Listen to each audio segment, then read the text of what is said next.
आमच्या संस्थेत एक कीर्तनाच्या परीक्षा असतात ना, ती एका मुलाला अशी सवय होती, काय त्याला चालत चालत पाठ करायची सवय होती. म्हणजे त्याला असं एका जागेवर उभा राहिलं त्याला आठवत नव्हतं, चालत पाठ करायची. मग अभंग हे सगळे प्रस्तावना कीर्तन पाठ करताना ते चालत पाठ करायचा. आणि प्रॉब्लेम असा तयार झाला, कीर्तन हे उभा राहून करावं लागत एका जागेवर. मग त्याला काही आठवत नव्हतं. मग तो काय करायचा, त्याचे 4-2 शब्द एकदा झाले की विठ्ठल विठ्ठल घ्यायचं आणि पुन्हा त्याला पुढचं आठवत नव्हतं, पुन्हा पहिल्यापासून सुरुवात करायला. तसं न करू. आता 6 झाले. 7वं समाधान वेचिते वचन जेने राये समाधान. हा, आणखीन 8वं समाधान तुका मने मना झाले समाधान आणि देखील चरण वैष्णव. हे सगळं ठीक आहे, परंतु मला थोडं वेगळं चिंतन करायचंय. सगळ्या गोष्टी आहेत, परंतु याच्या पाठीमागे जर एक घटक नसेल ना तर समाधान भेटणार नाही. तो घटक आहे विचारा वाचून आणि न पविजे समाधान. विठ्ठल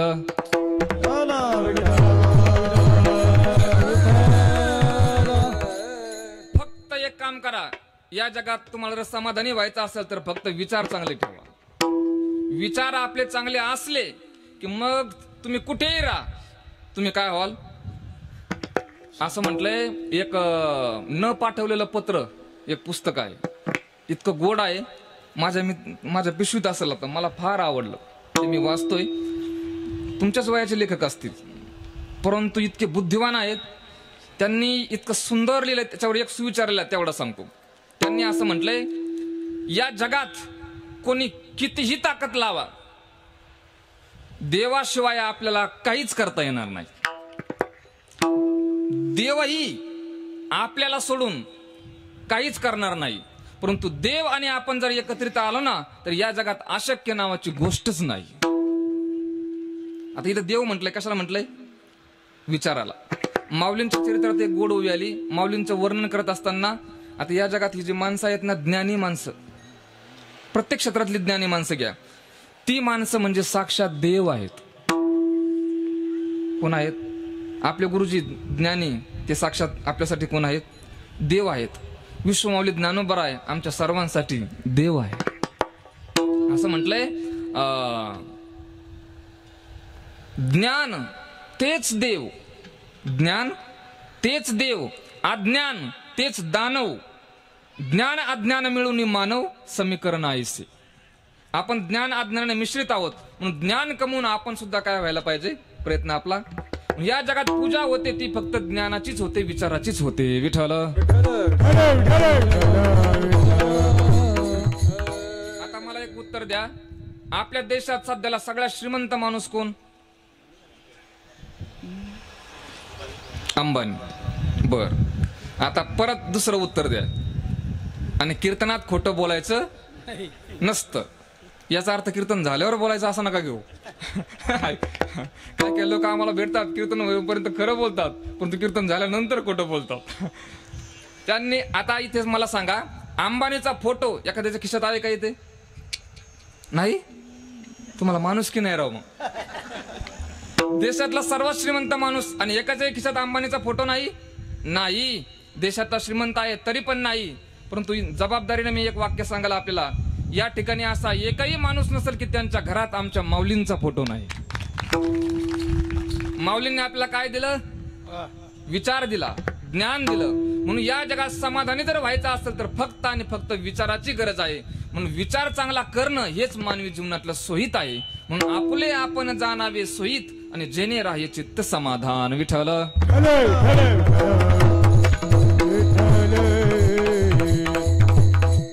माणसाचा विचार जर चांगला असला तर परिस्थिती कशी असू द्या. एक अमेरिकेत घडलेली घटना आहे. एक क्रांतिकारी महिला जन्माला आली अमेरिकेत. वयाच्या 4थ्या वर्षी तिच्यावरती काही आजाराने आक्रमण केलं आणि ती पांगळी झाली. तिचं नाव आहे विल्मा रुडॉल्फ. पांगळी झाली. आई दवाखान्यात घेऊन गेली डॉक्टरांकडे. डॉक्टरने सांगितलं तिच्या आईला की ही आता चालू शकत नाही, ही पांगळी झाली. डॉक्टरांनी तिला बूट दिली लोखंडी चालण्याकरता आणि सांगितलं, विल्मा बाई तुला आता कधी जमिनीवरती पाऊल नाही ठेवता येणार. परंतु विल्माचा विचार चांगला होता. विल्मा घरी गेली. वयाच्या 9व्या वर्षी डॉक्टरांचा सल्ला तिने धुडकावून लावला. लोखंडी बूट काढून फेकले आणि जमिनीवरती पहिलं पाऊल टेकवलं. आणि चालायला लागली.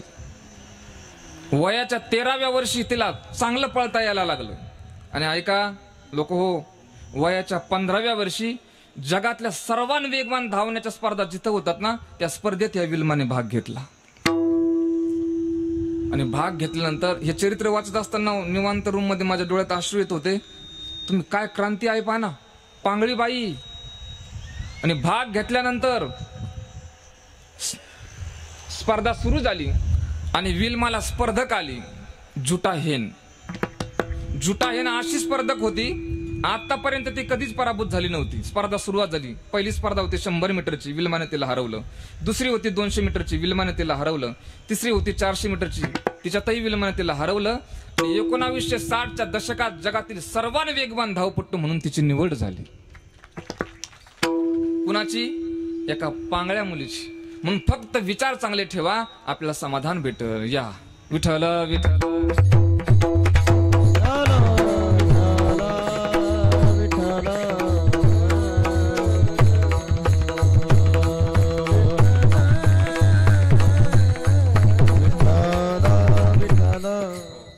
म्हणून आपलं या ठिकाणी समाधान लाभण्याकरता आपल्याला काय चांगले ठेवावे लागतील?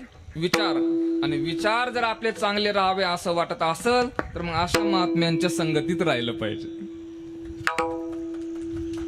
कारण आपल्याला सोहिता कारणे संगती साधूची, म्हणून आपले आपण करावे सोहित. किंवा हरिकथे बी न इच्छिती सोहित, हरिजन चित्त न घाला तेथे. आता या ठिकाणी ही सगळी मोठी महात्मे आपल्या परिसरात आहेत. खरं तर हे शिऊर संस्थान, शिऊर हे गाव म्हणजे ऐतिहासिक गाव आहे. किती थोर तपस्वी महात्मे या ठिकाणी होऊन गेली. आणि आता या ठिकाणी सुद्धा खरं तर समोर कीर्तनाला येऊन श्रवण करणं याच्याकरता अंतःकरणाचा मोठेपणा असावा लागतो. नाहीतर आता कोणी कोणाच्या पुढे बसायला तयार नाही, आणि आजच्या काळात बसूही नाही. मला एका महाराजांनी फोन केला, म्हणले बाबा आमच्या गावाजवळ एक श्राद्ध होतं मोठं, तिथे कीर्तनाला गेलो. म्हणलं मग? ते म्हणे 8 दिवस झाले मला करमत नाही ते कीर्तन ऐकल्यापासून. म्हणजे काय परिस्थिती आहे, जुन्या काय महात्मा लोकांची मनस्थिती बिघडून जाते. हा म्हणून चला, परंतु संतांच्या संगतीत आपल्याला काय होईल? चांगले विचार भेटतील. म्हणून आपुले आपण जाणावे सोहित. चांगले विचार ठेवणं हे मानवी जीवनातलं सोहित आहे. परंतु ऐका, हे समाधानी राहण्याकरता या जगात एक धोका सांगितलाय.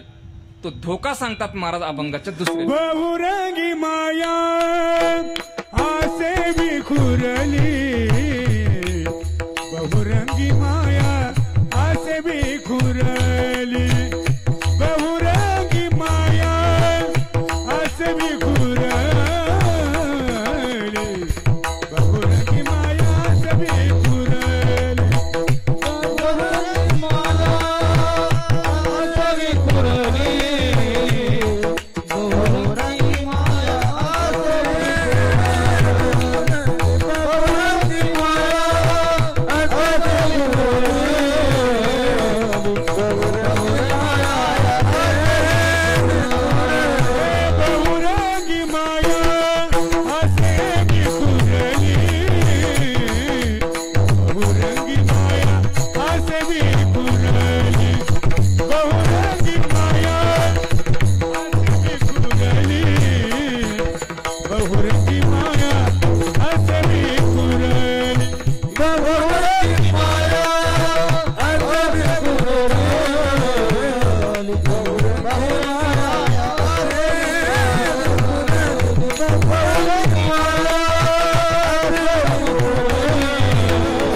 जगातला धोका आहे बरं का.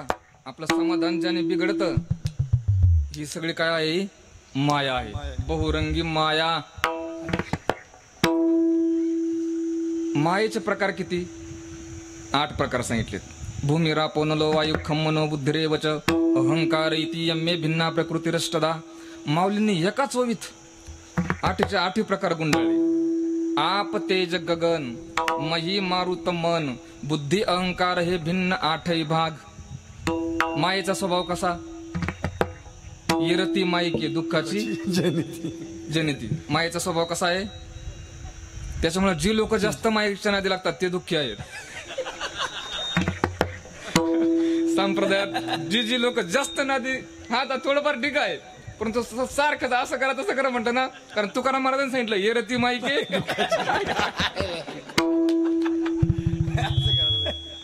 आता काही ठिकाणी सुंदर असतं, छान असतं म्हणून ते मस्त लावतात. परंतु जरी जसं असेल तसं आपलं, कारण प्रमाण आहे आपल्याकडे, स्वभाव आहे. मायेचा प्रभाव कसा आहे? माया झांड सुनोजी अच्छा भांड बनोजी. ब्रह्मदेव ने वेद पढ़ाया माया मीठी लगी सरस्वती के गले पड़ा उसकी करत भगी. विष्णु के पीछे लगा है माया का धंधा खेल करते फसल पड़ी मीठी लगी वृंदा. महादेव बड़ा देव सब देवन का बाबा भिल्लिनी के पीछे लगा करता तोबा तोबा. कारण हे मायेचा प्रभाव आहे. विठ्ठल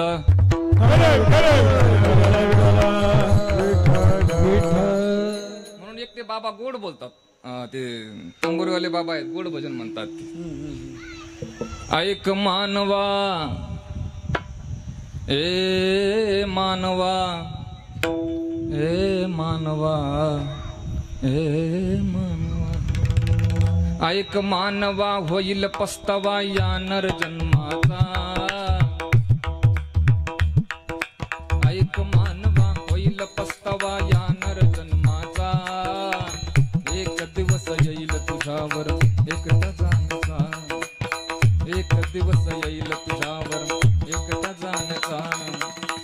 एक दिवस येईल तुझ्यावर एकटा जाण्याचा. आई बाप काका चुलते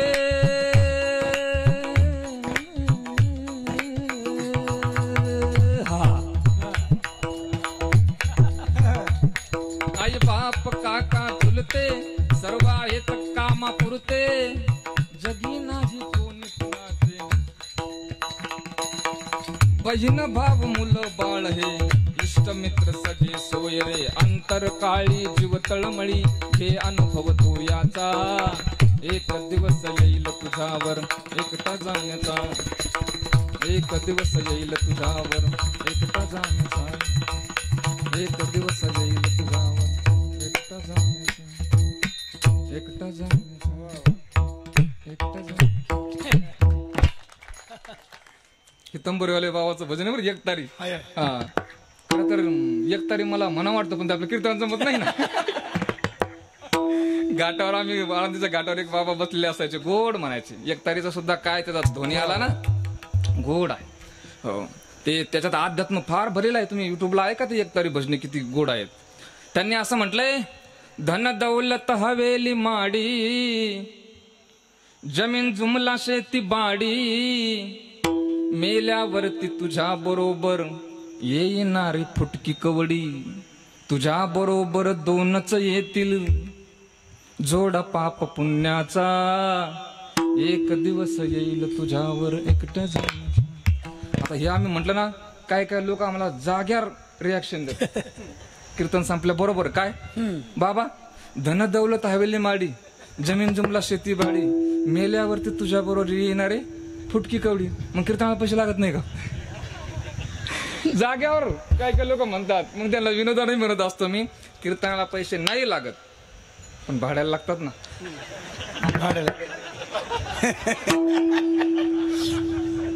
त्याच्यामुळे आणखीन अंदाज तुम्ही चांगला घ्या. ओरिजिनल कीर्तन करायला लोक पैसे कमी देतात, भाड्याला जास्त देतात.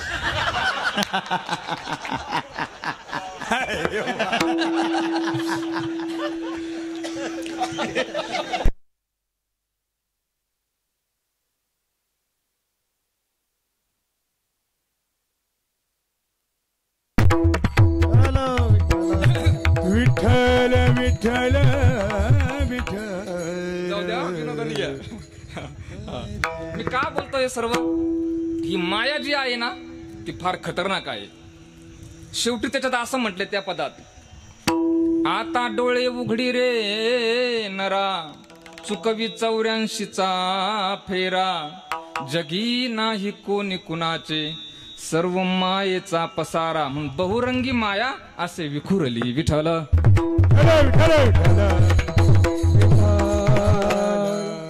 आता एक मुद्दा असा आहे, माया म्हणजे छाया. माया म्हणजे काय? छाया. आणि छाया म्हणजे वारे पट्टे. माया म्हणजे छाया, छाया म्हणजे सावली. सावली कशाने जाते? बोला बरं. आपली सावली घालवायची ठरलं, आपल्या शरीराची सावली पडते ना, ती कशाने जाते? तुम्ही एवढे गंभीर नका ना हो. फक्त कशाने जाते एवढं उत्तर आलं तर ठीक आहे, सांगता येईल. हा, सावलीने आपली. पण आता आपण सावलीत उभं राहिलो तर छायाच नाही, सावली पडलीच नाही ना आपली. आता आपण जर सावलीत उभं राहिलो तर सावली पडली का आपली? नाही. मग सावली पडण्याकरता कुठं जावं लागल? उन्हात. आणि उन्हात जी आपली सावली पडलेली असते ती कशी जाईल? सावलीत आल्यावर मग सावलीत राहत नाही ना. काय कुठं नाही हो. सावलीत आल्यावर सावली राहते का? नाही ना. सावली पडण्याकरता तर उन्हात जायचं. ऐका, इथं जे जे शिकलेले माणसं असतील ना, सुशिक्षित असतील ना, त्यांच्याबद्दल अंतःकरणापासून आनंद आहे. परंतु ही सावली कशी जाते?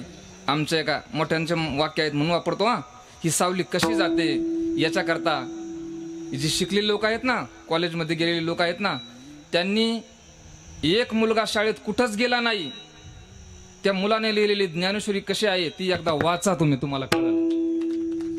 म्हणजे आमच्या मोठ्यांचे वाक्य आहेत. माऊलींबद्दल त्यांनी असं म्हटलेलं आहे. माऊली कोणत्या शाळेत गेले, परंतु माऊलींनी सांगितले आपली सावली कशी जाते. ऐका, आता भर दुपारी आपण सूर्याच्या खाली उभा राहिलो ना तर आपली सावली आपल्यात गडप होते. काय होते?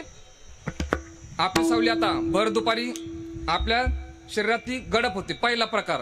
आणि दुसरा प्रकार सावली जाण्याचा आहे, तुकोबाऱ्या सांगतात आपण खाली झोपायचं. माया तेची ब्रह्म, ब्रह्मतेची माया, अंग आणि छाया जयापरी, तोडिता न तुटे, सारिता निराळी, आणि लोटांगण तळी हरपती. दोनच प्रकार आहेत, तिसरा प्रकार नाही. जसं छाया दोनच प्रकारे जाते ना, सावली दोनच प्रकारे जाते ना, तसं माया पण दोनच प्रकारे जाते. कोणते दोन प्रकार आहेत?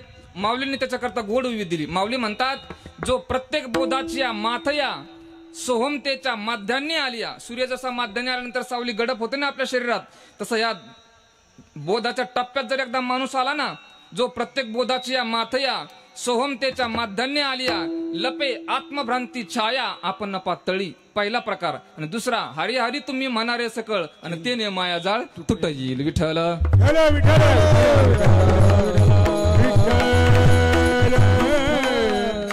किंवा ज्ञानदेव म्हणता माया गेली समूळ विलया, गेली समूळ विलया, गेली समूळ विलया, गेली समूळ विलया. ज्ञानदेव म्हणता माया गेली समूळ विलया, गेली समूळ विलया, गेली समूळ विलया, गेली समूळ विलया, गेली समूळ विलया.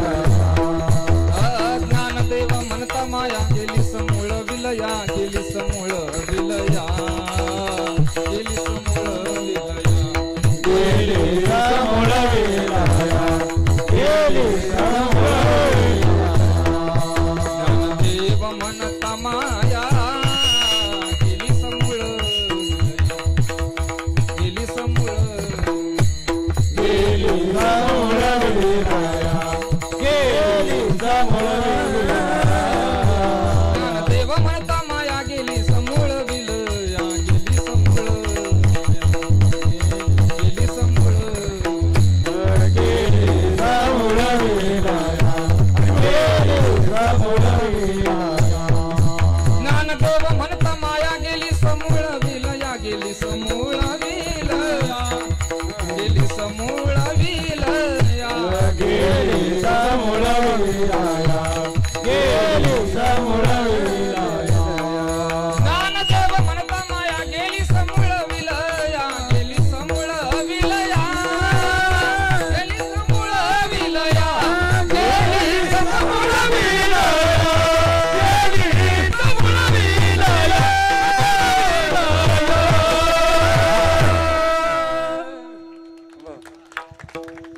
देव म्हणता माया गेली समूळ विलया. महाराज आमची माया गेली गेली म्हटले हो, युक्ती तव झाल्या कुंठित सकळा. पण आमचं हे जीवन उरलं ना, या उरलेल्या जीवनात आम्ही काय करावं त्याचं उत्तर देतात अभंगाच्या 3ऱ्या चरणात. पूजा ते आबोल चित्ताच्या प्रकारे, पूजा ते आबोला चित्ताच्या प्रकारे, पूजा ते आबोला